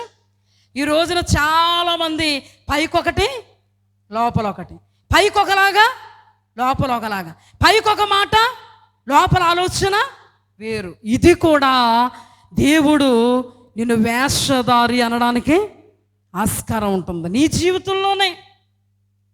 జీవితంలోనే నువ్వు పైకొకలాగా లోపల ఒకలాగా ఉన్నావు అనుకో, నీవు కూడా దేవుని దృష్టిలో వేషధారివి. పరిసయ్యులను శాస్త్రులను దేవుడు వేషధారి అని పిలిచినట్టుగా నిన్ను కూడా దేవుడు వేషధారి, వెలుపట చీకటిలో పడద్రోయబడేటువంటి వేషధారణది. ఎంత మాత్రం కూడా వేషధారణకి చోటు ఇవ్వకండి. మీరు మనుష్యుని ఎదుట మంచోళ్ళు అనిపించుకోవాలని, మనుష్యులు ఎదుట మంచిగా తీతయ్య మాటలు మాట్లాడుతున్నారు, కానీ ఇంట్లో వేరుగా మాట్లాడుతున్నారు. పైకేమో ఇష్టంగా మాట్లాడుతున్నారు, లోపలేమో కష్టంగా పెట్టుకుంటున్నారు. పైకేమో ప్రేమను వ్యక్తపరుస్తున్నారు, లోపలేమో కర్కశాన్ని వ్యక్తపరుస్తున్నారు. అది దైవజనుల మీద కావచ్చు, అది ఇంట్లో భర్త మీద కావచ్చు, అది ఇంట్లో అత్తమామల మీద కావచ్చు, అది ఇంట్లో నానబండ వాళ్ళ మీద కావచ్చు, చివరికి శత్రువుల మీద అయినా కావచ్చు. కానీ దేవుని నీతి ఏంటో తెలుసా? నీ శత్రువును నువ్వు ప్రేమించు. నిన్ను బాధ పెట్టే వాళ్ళ కొరకు, హింస పెట్టే వాళ్ళ కొరకు నువ్వేం చేయి? ప్రార్థన చెయ్యి. ఈ రోజుల్లో బాగానే అలవాటు అయిపోయింది విశ్వాసులకి. పాస్టర్ గారు వాళ్ళ దగ్గర ఓ మాట, ఇంటి దగ్గర ఓ మాట. పాస్టర్ గారు వాళ్ళ దగ్గరకు వచ్చేటడికి ఏం మాట్లాడుతున్నారంటే, ఏమండి మరి దేవుడు నీతిని నెరవేర్చాలి కదండి, ఎంత కష్టమైనానండి మేము చేసేస్తామండి, వెళతామండి, మాట్లాడతామండి అంటున్నారు. తీరా ఇళ్ళ దగ్గర సీన్ రివర్స్లో ఉంటుంది. అప్పుడు మేము ఆశ్చర్యపోవాలి. మేమే కాదు, దైవజనులు అనబడినటువంటి వాళ్ళు. మాయావేషం. ఎలాంటి వేషం? మాయావేషం. వాక్యం చెప్తున్నప్పుడు వాక్య ప్రకారంగా బ్రతుకుతున్నప్పుడు ఇక్కడేమో బిల్డప్లో, ఇంటికి వెళ్ళిన తర్వాత మాత్రం ఏది లేదు. ఇక్కడ పాస్టమ్మ గారి దగ్గర ఒక వేషం, పరిచయం చేసే వాళ్ళు ఇంటి దగ్గర ఒక వేషం. వేషధారణ అంటే ఇది ఒక్కటే అనుకుంటున్నారా? శాస్త్రులు చేసిన దాన్ని బట్టి, పరిశీలు చేసిన దాన్ని బట్టి దేవుడు వేషధారులు అంటున్నారు. మేము వేషధారులు కాదనుకుంటున్నారా? మీరు వేషధారులే దేవుని దృష్టిలో. అంటే ఏంటి? పైకి ఒకలాగా లోపల ఒకలాగా ఉంటే మీరు వేషం. పైకి భక్తి కనపరుస్తూ లోపల రక్తితో ఉంటే మీరు వేషం. పైకేమో పాస్టర్ గారి దగ్గర, పాస్టమ్మ గారి దగ్గర మంచి మాటలు మాట్లాడుతూ ఇంటి దగ్గర మాత్రం కయ్యాన్ని కాలు వేస్తూ జుట్టు కొట్టేసుకుంటూ ఉన్నారు. అదేంటి? వేషం. వేషం. పరిచర్య అంటున్నారు, లోపల వెళ్ళకు అంటున్నారు. ఇది వేషం. వేషం. మాయా వేషం. కపట వేషం. దుష్టుని సంబంధులు, స్వనీతి పరులు. వేషమే, అది వేషమే. అలాంటి వేషాలు వేస్తే దేవుని దృష్టిలో వేషధారులు అయిపోతారు. మన కోసం దేవుడు చెప్తున్నప్పుడు వాళ్ళు అక్రమము చేయువారు. నువ్వు ఇక్కడ ఎంత ప్రార్థన చేసినా, ఎంత పాటలు పాడినా, గట్టిగా గొంతెత్తేసి స్వరం ఎత్తేసి బావురు అంటే ఏడిచేసినా చివరికి వెళ్ళిపోయేది ఎక్కడికి? ఎగిరి వెళ్ళిపోవాలి. ఇక్కడే ఉండిపోతావు, ఎగిరిపోతావు అనుకుంటున్నావా? మాయావేషం. ఈ మాయావేషం ఏదో ఒక రోజు బయటపడక తప్పదు, ఏదో ఒక రోజు పడిపోద్ది. కక్కుస్ తాగుద్దండి, ఆగదు. ఇది అలాంటిదే, ఒక టైంలో బయట పడుతుంది. మాయావేషాలు వద్దు. ఏమొద్దు? మాయావేషాలు వద్దు. పందిలాగే ఉండాలి, పావురంలాగే ఉండాలి. పావురం పంది అవ్వదు, పంది పావురం అవ్వదు, అసాధ్యం. నువ్వు కూడా అలా ఉండకూడదు. పావురం అవ్వడానికి ప్రయత్నం చెయ్యాలి. హల్లెలూయా. దేవుడు దానికి సహాయం చేస్తాడు. మనకు అసాధ్యమైనది దేవునికి సాధ్యమే. దేవుడు మన పక్షంగా అసాధ్యాలను సాధ్యపరుస్తాడు. పరిసయ్యుల నీతి కంటే, శాస్త్రుల నీతి కంటే మీ నీతి అధికం కాని ఎడల పరలోక రాజ్యములో మీరు ప్రవేశింపరు. వారు వేషధారులు, వారు అక్రమ సంబంధం, అక్రమము చేయువారు, వారు సర్ప సంతానం. యేసుక్రీస్తు ప్రభు వారు ములాజు లేకుండా మాట్లాడుతున్నారు. ఏమనంటే, వేషధారులైన శాస్త్రులారా, పరిసయ్యులారా, మీరు సున్నము కొట్టిన సమాధులు, పైకి గంభీరంగా శృంగారంగా కనబడతారు, కానీ లోపల దూపుతూ అజితేంద్రత్వముతో ఉన్నారు. మీ పాత్ర పైకి మాత్రమే తలతల మెరిసిపోతుంది, కానీ లోపల దూపు అజితేంద్రత్వం. సున్నం కొట్టిన సమాధి శృంగారంగా కనబడుతుంది. నువ్వు కూడా శృంగారంగా కనబడుతున్నావు. నీ హృదయాన్ని దేవుడు చూస్తున్నప్పుడు అది కంపు కొట్టేటువంటి చెత్తలాగా దేవుని ఎదుట ఉంది. వేషధారణతో, అక్రమముతో, మోసంతో, కపటంతో ఉంది. ఆజ్ఞలంటే ఏంటో తెలుసు, కానీ ఆజ్ఞలను గైకొని జీవించగలిగే జీవితం మీలో లేదు. అక్రమ సంబంధులుగా, దుష్ట సంబంధులుగా, దుర్నీతి పరులుగా మీరు ఉన్నారు. మీరు స్వనీతి పరులు. మీరు పరలోక రాజ్యం ప్రవేశించు వారిని కూడా ప్రవేశింపనివ్వరు. మరి మనం ఎలా ఉండాలి? మారు మనస్సుకు తగిన ఫలం. హల్లెలూయా.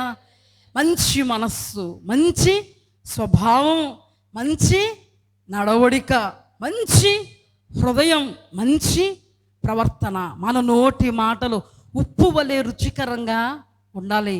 మనము ఎదుటి వారికి వెలుగుమయంగా ఉండగలగాలి. పరలోకములో ధననిధిని, సత్క్రియలు అనేటువంటి ధననిధిని పరలోకములో మనం సమకూర్చుకోవాలి. మనుష్యులు కాదండి. ఎవరు కాదు? ఈ రోజున ఒకవేళ మనుష్యుల కోసమే నువ్వు తాపత్రయపడుతున్నావేమో, నీ హృదయము దేవునికి మరుగై ఉండలేదు.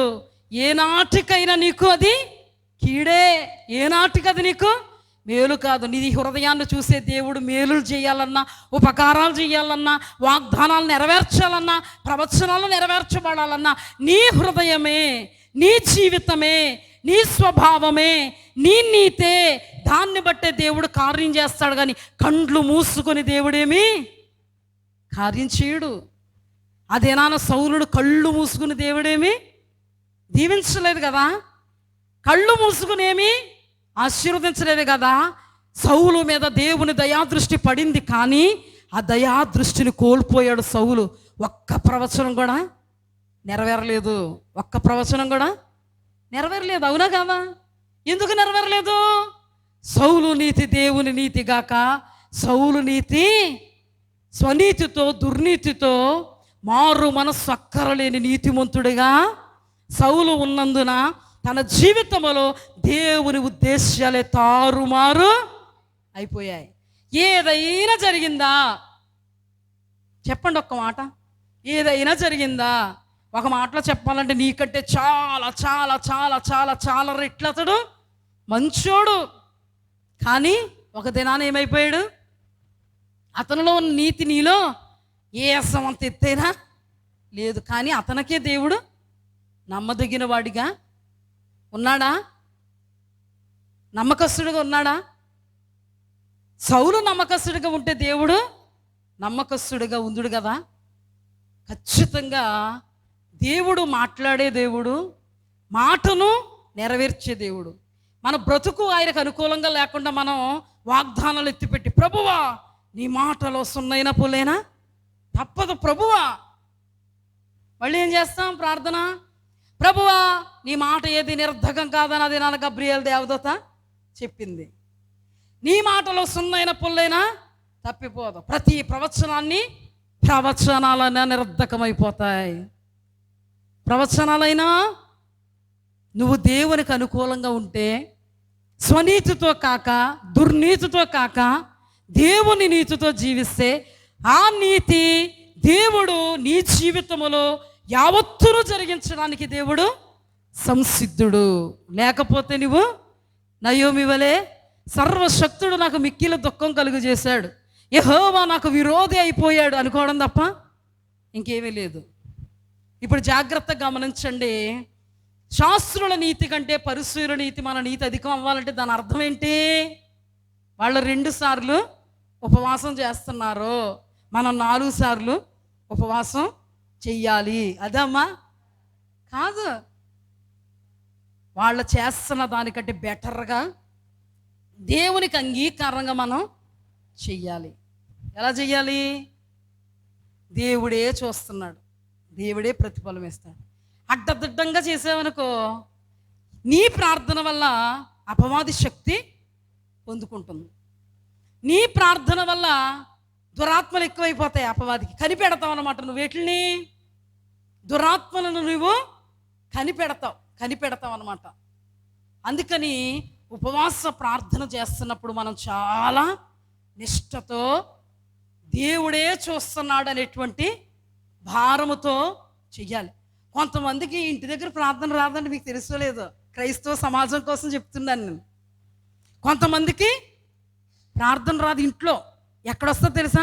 చర్చిలో అందరూ ఉంటారు కదా, అప్పుడు వస్తుంది ప్రార్థన. కొంతమందికి 4 గంటలకే తెల్లవారుజాము ప్రార్థన ఇంట్లో అయితే నిద్రాత ప్రార్థన చేసుకుంటారు. అదే జనాల మధ్యలో చేసుకోవాలంటే ఎలా చేసుకుంటారు? ఎందుకు? అక్కడైతే దేవుడు చూస్తాడు, ఇక్కడైతే మనుషులు చూస్తారు. మనుషులకు భయపడాలి కానీ దేవుడికి ఏంటండి భయపడ్డం? అందుకే కదా కొంతమంది విచిత్రంగా వాక్యంలో మంచి మంచి పాయింట్స్, వాక్యంలో మంచి మంచి పదాలు వల్లించుకుని యేసుక్రీస్తు ప్రభు వారికి వాక్యం చెప్తూ ఉంటారు. యేసుక్రీస్తు ప్రభు వారికి దేవుడికి వాక్యం తెలదు, మరి అందుకని ఇక్కడ వాక్యం చెప్తారు. కొంతమంది, అందరూ కాదు. అంటే దేవుడు ఊరికి వాక్యంలో ఏమి కూడా రాయించరు. కొంతమంది ఎక్కారంటే దిగరు. గుర్రం ఎక్కడ వచ్చిందంటే కానీ దిగడం చేత కాలేదు. ఇంటి దగ్గర అయితే దిగిపోతారు. ఇంటి దగ్గర ఒక్క పిలుపు వచ్చిందంటే టీ పెట్టాలి కదమ్మా ఆయనకి, అది ఇక్కడ మాత్రం దగ్గర, ఎందుకంటే అందరూ ఉన్నారు కదా. అందరూ ఉన్నప్పుడు ఆత్మశక్తి ఎక్కువైపోద్ది, ఆత్మ బలం కూడా బండి ఆగిపోదు, సాగిపోవడం. అది మాత్రం దేవునికి ఇష్టం ఉండదు. దేవునికి ఇష్టమైంది ఏంటో తెలుసా? నువ్వు నీ దేవుడే. ఎంతమంది ఉన్నారా అది నీకు అనవసరం. నువ్వు నీ దేవుడు, నీ దేవుడు నిన్ను చూస్తున్నాడు. నీ ప్రార్థన దేవుడు అంగీకరించాలి. దేవునికి మహిమ కలుగును గాక. ఇప్పుడు శాస్త్రులు పరిచయంలో ఉన్నటువంటి నీతిని బట్టి దేవుడు వాళ్ళ ప్రార్థనలు అంగీకరించలేదు, వాళ్ళ ఉపవాసాలు అంగీకరించలేదు, వారి ధర్మాలు అంగీకరించలేరు, వారి దశమ భాగాలు అంగీకరించలేదు. నీ ప్రయాసం వ్యర్థమైపోతుందా? జాగ్రత్తగా గమనించుకో. నువ్వు కూడా దశమ భాగాలు ఇస్తున్నావు, నువ్వు కూడా ఉపవాసాలు చేస్తున్నావు, నువ్వు కూడా ప్రార్థనలు చేస్తున్నావు, నువ్వు కూడా ధర్మం చేస్తున్నావు. అయితే శాస్త్రులు పరిచయులు చేస్తున్నదంతా వృధా ప్రయాసం అయిపోతుంది, వాళ్ళకి ఫలం లేదు. మరి నీకు ఫలం ఉందా లేదా జాగ్రత్తగా ఇప్పుడే నువ్వు గమనించుకో. నీవు చేస్తున్న ప్రార్థన, నీవు చేస్తున్న ధర్మం, నీవు చేస్తున్నటువంటి ఉపవాసం, నీవు ఇస్తున్నటువంటి కానుకలు, దశమ భాగాలకి ప్రతిఫలం పరలోకములో ఇంతవరకు ఈ క్షణం వరకు ఉందా లేదా? నేను చాలామందిని చూశానండి. ఎక్కువ మనుషులు చూస్తున్నారా లేదా? మనుషుల మధ్యలో బాగున్నామా లేదా? ఆరాధన అయిపోద్ది, అయ్యగారు వస్తారు. ఇప్పుడు మనుషుల దగ్గరే దేవుడికి కాదు, అందుకని అయ్యగారు వచ్చి మళ్ళీ కొడతారు. ఏంటి ఆరాధన? ఎందుకంటే నా గొప్ప చూడాలి. అర్థం అవ్వలేదు మీకు? ఇప్పుడు ఏదో ప్రార్థన జరుగుతుంది, టైంకి అంతా కూడా చెయ్యాలి. ఆరాధన అయిపోతే ఇప్పుడు ఏం చేయాలి? వాక్యం చెప్పాలా? అయ్యగారు వస్తారు. ఎవరో అయ్యగారు, ఆయనకు వాక్యానికి ఇచ్చారు సమయం. ఇప్పుడు ఈయనకి క్రమం వద్దు, సమయం వద్దు. ఆరాధన అయిపోయిందండి బాబట, లేదు కీబోర్డ్ తీయండి. ఏ అంటే నన్ను చూడాలి. ఇలాంటి వాళ్ళు ఎందరో మరెందరో. దైవజనులు అనబడినటువంటి వాళ్ళు ఉన్నారు, దైవజనురాండ్రు అనబడినటువంటి వాళ్ళు ఉన్నారు, అంతేకాదు విశ్వాసులు అనబడేటువంటి వాళ్ళు కూడా ఉన్నారు. దేవుని వాక్యం వీళ్ళకి తెలుసు కానీ దేవుని వాక్యాన్ని చేయరు. మీకు ఒక చక్కటి ఉదాహరణ, టైం ఉంది కాబట్టి ఒక చక్కటి ఉదాహరణ చెప్పి ముగిస్తాను. దేవుని వాక్యంలో దేవుడు ఏమన్నారు అంటే, మిక్కిలి అల్పులైన సహోదరులలో ఒకరికి చేస్తే నాకు చేసినట్టే. మేము కానీ విశ్వాసులుగా మీరు కానీ అల్పులైనబడేటువంటి దైవదాసులు ఒకరికి చేస్తే, అది ఏదైనా ఆఖరికి గిన్నెడు చన్నీళ్ళు ఇస్తే కూడా దాని ఫలం పొందుకుంటారు. ఈ విషయం దైవజనులకు తెలుసు, విశ్వాసులకు కూడా తెలుసు. ఒక దైవజనురాలు ఏం చేసిందంటే, ఒక దైవజనురాల్ని పరామర్శించడానికి ఎక్కడి నుండో వచ్చి అక్కడ ఒక మీటింగ్ అటెండ్ అయ్యి దేవుని ప్రేమతో ఆమెను పలకరించడానికి వెళ్ళాడు. దేవుని వాక్యం ఏం చెప్తుంది?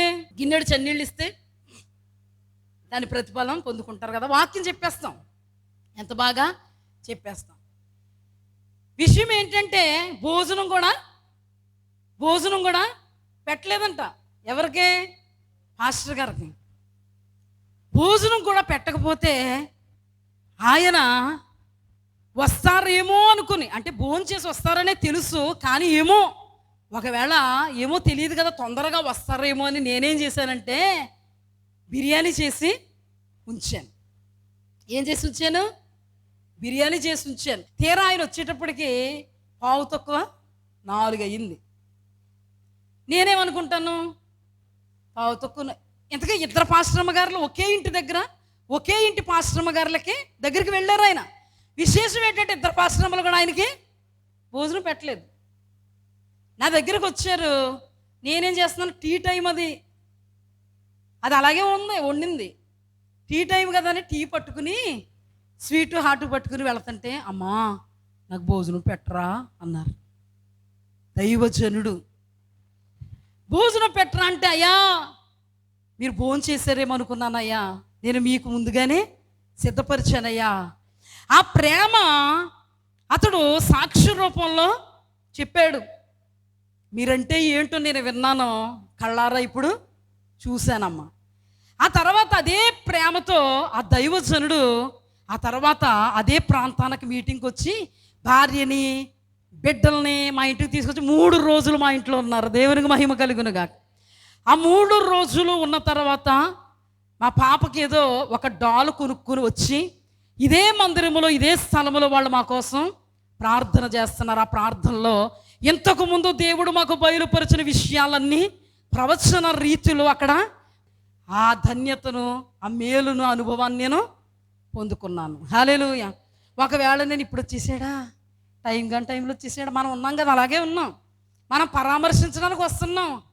ఏదో పరామర్శించడానికి వచ్చారు, నా బాధలో పాలు పంపుకోవడానికి వచ్చినట్టు ఒక అగ్నిబాణం వేసి పోతున్నా వెనక్కి. ఒక అగ్నిబాణం, అది నాకు మేలు కాదు, నన్ను ఉసురో అని పెట్టేది, ఏడిపించే అగ్నిబాణం, వేషధారణ.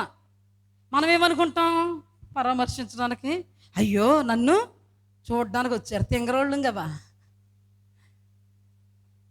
చూడండి దేవుడు ఎంత గొప్పోడో.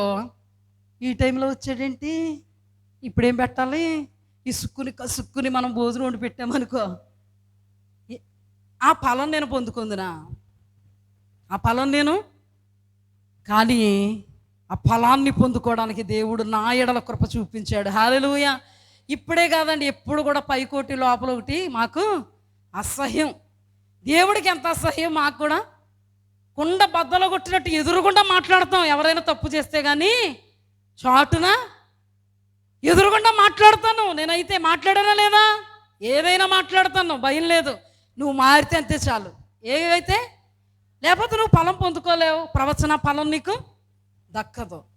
కానీ శాస్త్రులు పరిచయాలు ఉన్నారే, దేవుని వాక్యం అంతా తెలుసు, కానీ దానిని గైకొనడం మాత్రం తెలియదు. ఈ దినాన కూడా శాస్త్రుల వలె, పరిచయుల వలె ఎత్తబడుతున్నటువంటి వాక్యాన్ని స్వీకరించి కూడా హృదయంలో భద్రపరుచుకుని కూడా దాని ప్రకారముగా జీవించకపోతే నీవు కూడా దేవుని దృష్టిలో వేషధారివి. నీవు ఏ ఫలము కూడా పొందుకో. శాస్త్రులు పరిచయులు దేవుని యొద్ద నుండి ఏ ఫలము పొందుకోలేదు, చివరికి పరలోక రాజ్యాన్ని కూడా పొందుకోలేదు. మరి దేవుని వాక్యం అవునా కాదా? దేవుని వాక్యం సత్యం. అవునంటే అవును, కాదంటే కాదు. ఇప్పుడు ఏం చేయాలి? మనలో మార్పు. నికోదేము పరిసయుడే, మారు మనసు అనుభవం లేనోడే, కానీ యేసు ప్రభు దగ్గరికి వచ్చాడు. యేసు ప్రభు మాట్లాడుతున్నాడు, కొత్తగా జన్మించితేనే కానీ దేవునికి మహిమ కలుగునగాక. ఆ పరిసయుడు చివరికి దేవుడు చనిపోయినప్పుడు కూడా దేవుణ్ణి విడిచిపెట్టలేదు, పరలోక రాజ్యానికి వారసుడయ్యాడు. ఎందుకు చెప్తున్నాను ఈ మాట అంటే, మన బ్రతుకులు ఎలా ఉంటే ఎక్కడ వేసిన కొంగలు అక్కడే వేషధారులుగానే ఉంటాం. మన బ్రతుకులు మారాలి. నికోదేము ఎలాగైతే యేసు దగ్గరకు వచ్చి యేసు మాట విని మారాడో, మీరు కూడా యేసు సుబోధనను విని మారాలి. మీరు వేషధారణకు స్థానం ఉండకూడదు. మరి ఏముండాలి? నీతికి, న్యాయానికి, యథార్థతకు, నమ్మకత్వానికి, పరిశుద్ధతకు మీ వద్ద చోటు ఉండాలి. మాకు ఎంత బాధ అవుతుందో తెలుసా? ఎవరైనా దేవుని వాక్యం విని దాని ప్రకారంగా జీవిస్తే సంతోషం, ఎవరైనా దేవుని మాటలు విని ఎక్కడోళ్ళు అక్కడే ఉంటే విచారం. తల్లిదండ్రులకి పిల్లల ఎదుగుదల దీవెన, అదే తల్లిదండ్రులకి పిల్లలు ఎదగకుండా మరుగుజ్జులా ఉంటే ఎలా ఉంటుందమ్మా? అందుకని మనం మన జీవితంలో ఏం చేయాలి? మరుగుజ్జుల్లాగా ఉండకూడదు. మరుగుజ్జుల్లాగా ఎలా ఉండాలి? వయస్సుకు తగినటువంటి విధానములో మనము ఎదగాలి. దేవునికి మహిమ కలుగునుగాక. ఇప్పుడు దేవుని వాక్యంలో ఉంది, దేవుని దయ్యందు, మనుష్యుల దయ్యందు దేవుడు కానీ, బాప్తిస్మిచ్చి యోహాను కానీ, సమూయేలు కానీ వీళ్ళందరూ ఎదిగారు. అలాగే మనం కూడా ఎప్పుడు ఎలా ఎదగాలి? దేవుని దయ్యందు, మనుష్యుల దయ్యందు మనం దినదినము అభివృద్ధి చెందుతూ ఉండాలి. ఆత్మ బలములో మనము దినదినము అభివృద్ధి చెందాలి. దేవుడు మనల్ని ప్రేమిస్తున్నాడు కాబట్టి మనల్ని హక్కును చేర్చుకోవడానికి మాట్లాడుతున్నాడు. మన జీవితంలో ఏది కూడా దేవుడికి ఇష్టము లేనిది ఉండకూడదని దేవుడు మనతో మాట్లాడుతున్నారు. ఒకవేళ మీ నీతి శాస్త్రుల నీతి వంటిదైతే, పరిసయుల నీతి వంటిదైతే మీరు నిశ్చయముగా నరకాగ్ని పాలైపోతారని దేవుడు మీతో మాట్లాడుతున్నారు. మరి మన నీతి ఎలా ఉండాలంటే, శాస్త్రుల పరిసయుల నీతి కంటే అధికమైనటువంటి నీతి.